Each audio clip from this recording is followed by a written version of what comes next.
नरेंद्र मोदी के करियर को मैं 1 मिनट में खत्म कर दूंगा। कंपनी का नाम अदानी है, कंपनी का नाम मोदानी होना चाहिए, मगर टाइम आने वाला है इनका कि नरेंद्र मोदी कंट्रोल में है। तो मैं आपको अभी सबूत दे देता हूं, हिंदुस्तान के सारे किसान बर्बाद होने चाहिए। कांग्रेस पार्टी नरेंद्र मोदी को हराएगी और फिर देखना हम क्या कार्रवाई करते हैं नरेंद्र मोदी के साथ। भाइयों और बहनों, कांग्रेस के हमारे बब्बर शेरों, आप सबका यहां बहुत बहुत स्वागत, नमस्कार। कुछ साल पहले हमने कन्याकुमारी से कश्मीर यात्रा की थी। 4000 किलोमीटर कन्याकुमारी से कश्मीर तक हम चले। हमारे साथ लाखों लोग चले थे और एक नारा दिया था, नफरत के बाजार में मोहब्बत की दुकान खोलनी है। और ये नारा हमारा नारा नहीं था, ये नारा भीड़ से आया था। मगर देश को इस नारे की जरूरत थी और अभी भी इस देश को इस नारे की जरूरत है। तो मैं आपको बधाई देता हूं, आपको बधाई देता हूं कि आप आइए, आपको बधाई देता हूं कि आपने उसी प्रकार बैठे, आपने उसी प्रकार हरियाणा में ये यात्रा की, जनता के बीच में गए, हरियाणा की सड़कों पे चले और आपको इस यात्रा से बहुत फायदा होगा, क्योंकि आपको हरियाणा का जो पल्स है, हरियाणा का जो पल्स है वो आपने मतलब लोगों से सुनकर समझा है। और मेरी सोच है कि कांग्रेस पार्टी में हर प्रदेश में जो हमारे युवा नेता हैं, उन सबको इस प्रकार से जनता के बीच में यात्रा करनी चाहिए। सीखने को मिलता है, लोग जुड़ते हैं, राजनीतिक समझ बढ़ती है। और हर यात्रा का, चाहे कितनी भी छोटी हो कितनी भी बड़ी हो, यात्रा की हिंदुस्तान में यात्रा का ट्रेडिशन है। तो यात्रा का जनता को और जो यात्रा करते हैं उनको फायदा होता है। देखिए, हरियाणा के बारे में आप मुझसे अच्छा जानते हो। यहां का चुनाव बीजेपी ने चोरी किया। मध्य प्रदेश, हरियाणा, महाराष्ट्र, अब बंगाल, असम, इन्होंने सिस्टम बना लिया है चुनाव चोरी करने का। लाखों नाम काट देते हैं, लाखों नए नाम जोड़ देते हैं। इलेक्शन कमीशन इनके कंट्रोल में है, ब्यूरोक्रेसी इनके कंट्रोल में है और ये सोचते हैं कि इनका राज अब रुक नहीं सकता।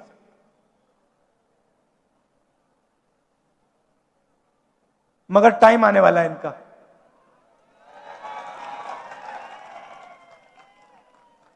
आप देख लेना, इनका टाइम आने वाला है। क्योंकि जनता को यह बात समझ आ गई है कि नरेंद्र मोदी जी, अमित शाह जी देश को बेचने का काम करते हैं। Airport, ports, infrastructure, power plant, अब निकोबार आइलैंड में मतलब पूरा का पूरा वहां पे बेच रहे हैं अदानी जी को। तो जनता को बात समझ आ गई है, इलेक्शन चोरी होता है और फिर आपका धन आपसे छीना जाता है, अदानी अंबानी को पकड़ाया जाता है। मैंने आपसे पूछा कि हरियाणा में सबसे बड़े मुद्दे कौन से हैं। आप हजारों किलोमीटर चले हो और आपने कहा कि हरियाणा में सबसे बड़ा मुद्दा बेरोजगारी का मुद्दा है। और ये सिर्फ हरियाणा की बात नहीं है, पूरे देश में बेरोजगारी फैल गई है। युवाओं को रोजगार नहीं मिल सकता है, डिग्री मिल जाती है, प्राइवेट यूनिवर्सिटी में कॉलेज में डिग्री मिल जाती है, मगर फिर रोजगार नहीं मिल सकता। छोटी industry, small medium size industry सारी की सारी बंद हो गई। सीधा सा मॉडल है, अदानी अंबानी जी को देश का धन दिया जाता है और चाइना का माल हिंदुस्तान में बेचा जाता है। युवाओं को इंस्टाग्राम, सोशल मीडिया, इसका नशा दिया जाता है। और अगर आप सबूत चाहते हैं कि नरेंद्र मोदी कंट्रोल में है, तो मैं आपको अभी सबूत दे देता हूं। कुछ दिन पहले यूएस इंडिया डील हुई, आपने देखा आपने?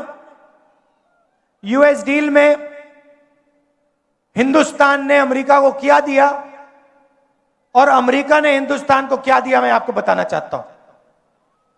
और इसलिए बताना चाहता हूं क्योंकि ऐसी डील कोई भी प्रधानमंत्री नहीं कर सकता, ना कांग्रेस पार्टी का, ना बीजेपी का, ना किसी और पार्टी का ऐसी डील कर सकता है। और अगर डील करी है तो अमेरिका के दबाव में आकर करी है। डील में क्या हुआ? हमारा कृषि का सेक्टर, उसको अमेरिका के किसानों के लिए खोल दिया गया। दाल, कपास, अखरोट, बादाम, अमेरिका के किसान अपना माल अब हिंदुस्तान में बेचेंगे। उनके हजारों एकड़ के खेत होते हैं, मैकेनाइज्ड खेत होते हैं, हमारे छोटे खेत होते हैं। हिंदुस्तान के सारे किसान बर्बाद होने जा रहे हैं। पहला काम नरेंद्र मोदी ने यह किया। दूसरा काम, नरेंद्र मोदी ने डोनाल्ड ट्रंप से कहा कि 9.5 लाख करोड़ रुपए का माल हर साल हम अमेरिका से खरीदेंगे। मतलब हमारे सारे के सारे कारखाने, सारी फैक्ट्रियां, स्मॉल मीडियम इंडस्ट्री सारी की सारी बंद हो जाएगी, अमेरिका का माल हिंदुस्तान खरीदेगा। तीसरी बात, और शायद सबसे खतरनाक बात, नरेंद्र मोदी ने अमेरिका से कहा कि हम उन्हीं से तेल खरीदेंगे जिनकी परमिशन आप हमें दोगे।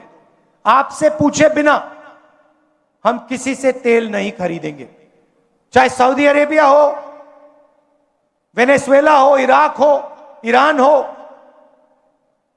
हिंदुस्तान तेल खरीदेगा तो अमेरिका से पूछकर, डोनाल्ड ट्रंप से परमिशन लेके खरीदेगा। और चौथी बात, आपका सारा का सारा डेटा, जो आप बातचीत करते हो, मैसेजेस भेजते हो, आपका मेडिकल डेटा, अस्पताल में आपका जो डेटा है, सारा का सारा नरेंद्र मोदी ने अमेरिका को पकड़ा दिया है। तो ये 4 चीजें नरेंद्र मोदी ने अमेरिका को दी। हिंदुस्तान को क्या मिला? हिंदुस्तान को कुछ नहीं मिला, जीरो, कुछ नहीं मिला। हमारा टैक्स बढ़ गया, उनका टैक्स जीरो हो गया, हमारा डेटा गया, हमारा कृषि का सेक्टर गया, हमारी ऑयल सिक्योरिटी, एनर्जी सिक्योरिटी गई, हमारी इंडस्ट्री बर्बाद हो गई। अमेरिका का कुछ नहीं गया। इसके 2 कारण हैं और मैं आपको साफ बता देता हूं। सबसे पहला कारण, आपने नाम सुना होगा एप्स्टीन का, सुना है? 30.5 लाख एप्स्टीन की फाइल्स अमेरिका में पड़ी हुई है। नरेंद्र मोदी की पूरी हिस्ट्री, उसका चरित्र उन फाइलों में है। और डोनाल्ड ट्रंप यह बात जानता है, समझता है। डोनाल्ड ट्रंप खुल के कहता है, मीडिया में खुल के कहता है, अपने ट्विटर पे खुल के कहता है कि नरेंद्र मोदी के करियर को मैं 1 मिनट में खत्म कर दूंगा। और दूसरा काम, अदानी कंपनी पर अमेरिका में केस लगा रखा है, क्रिमिनल केस। अदानी जी हिंदुस्तान के सबसे बड़े बिजनेसमैन हैं, अरबपति हैं, मगर हिंदुस्तान से बाहर नहीं निकल सकते, क्योंकि जैसे ही हिंदुस्तान से बाहर जाएगा, अमेरिका में इस पर केस है, क्रिमिनल केस है, इसको पकड़ के ये ले जाएंगे। और ये केस अदानी पे नहीं है, ये बात आप समझिए, ये केस नरेंद्र मोदी पर है, क्योंकि नरेंद्र मोदी और अदानी एक है। कंपनी का नाम अदानी है, कंपनी का नाम मोदानी होना चाहिए।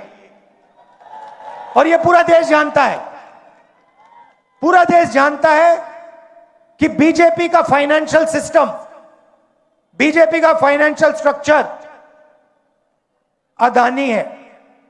और ये डोनाल्ड ट्रंप को भी मालूम है, इसलिए उसने केस लगाया है और हिंदुस्तान के प्रधानमंत्री को कॉम्प्रोमाइज कर दिया है। नरेंद्र मोदी चू नहीं कर सकता है बिना डोनाल्ड ट्रंप के परमिशन लिए। डोनाल्ड ट्रंप अगर इससे कहेगा तू जंप मार, नरेंद्र मोदी जंप मारेगा। यह हिंदुस्तान की सच्चाई है। और आप लिख के ले लो, आप लिख के ले लो, ये जो नरेंद्र मोदी है, जो आज हिंदुस्तान के प्रधानमंत्री हैं, ये टिक नहीं पाएंगे, क्योंकि जनता में इतना गुस्सा है। आपको जितने इलेक्शन चोरी करने कर लो, मगर अंत में जो जनता की सच्चाई है, जनता में जो गुस्सा है, उसका सामना आपको करना पड़ेगा। और जनता डिसाइड करती है हिंदुस्तान में क्या होगा। आप देख लेना, आपने देखा, पता नहीं, मैंने भाषण किया, यूएस डील पर भाषण किया लोकसभा में, मैंने एप्स्टीन का नाम लिया और नरेंद्र मोदी ने अमित शाह को इशारा किया कि भैया, इसको स्पीकर से कहा कि भैया बंद करवा। 4 घंटे लोकसभा में मुझे बोलने नहीं दिया। मैं क्या बोलने जा रहा था? मैं एप्स्टीन की बात करने जा रहा था, मैं अदानी के बारे में बोलने जा रहा था, मगर नरेंद्र मोदी जी उठ के पार्लियामेंट हाउस से भाग गए। आंख में आंख नहीं मिला सकते, यह सच्चाई है। इनका सिस्टम क्या है? अदानी इनकी पूरी मार्केटिंग करता है, इनको ये पूरी देश का धन पकड़ाते हैं। इनके पास ईडी है, सीबीआई है, इनकम टैक्स डिपार्टमेंट है। और सीधी सी बात है, हम नरेंद्र मोदी से, ईडी से, सीबीआई से, इनकम टैक्स डिपार्टमेंट से डरते नहीं। कर लो जो करना है, कोई फर्क नहीं पड़ता। हम कांग्रेस पार्टी, आप लिख के ले लो, कांग्रेस पार्टी नरेंद्र मोदी को हराएगी और फिर देखना हम क्या कार्रवाई करते हैं नरेंद्र मोदी के साथ। क्योंकि इन्होंने देश पर आक्रमण किया है, लोकतांत्रिक सिस्टम पर आक्रमण कर कर इन्होंने अंबेडकर जी के संविधान पर आक्रमण किया है। संविधान पर आक्रमण किया है। और आपका जो हक है, देश की जनता का जो हक है, जो संविधान में लिखा है, लोकतंत्र आपका हक है, उस पर आक्रमण किया है और लोकतंत्र को इन्होंने खत्म किया। हम इस बात को नहीं भूलने वाले हैं, चाहे कुछ भी हो जाए। विचारधारा की लड़ाई है और 2 ही विचारधारा इस देश में लड़ती है, राजनीतिक 2 ही विचारधारा है। एक आरएसएस की, नफरत की, बंटवारे की, दूसरी कांग्रेस पार्टी की, मोहब्बत की, एकता की विचारधारा। आप देख लेना, बाकी सारी की सारी पार्टियां इनके सामने नहीं खड़ी हो पाएंगी, एक नहीं हो पाएगी। और अंत में सिर्फ कांग्रेस पार्टी खड़ी होगी और कांग्रेस पार्टी इनको हराएगी। और हमारे जो बब्बर शेर यहां पे आए हुए हैं, आप याद रखो, आप किसी से डरते नहीं हो। आप याद रखो मैं क्या कह रहा हूं, नरेंद्र मोदी को, अमित शाह को कांग्रेस पार्टी हराएगी, बीजेपी को कांग्रेस पार्टी हराएगी। एक बार फिर मैं आपका धन्यवाद करता हूं कि आपने ये यात्रा की, हजारों किलोमीटर आप चले। मैं जानता हूं 1000 किलोमीटर, हजारों किलोमीटर चलना आसान काम नहीं है, मुश्किल काम है, आपने किया। पूरा मेरा सपोर्ट है आपको, हरियाणा कांग्रेस का सपोर्ट है, इंडियन नेशनल कांग्रेस का सपोर्ट है। बहुत बहुत धन्यवाद, नमस्कार, जय हिंद।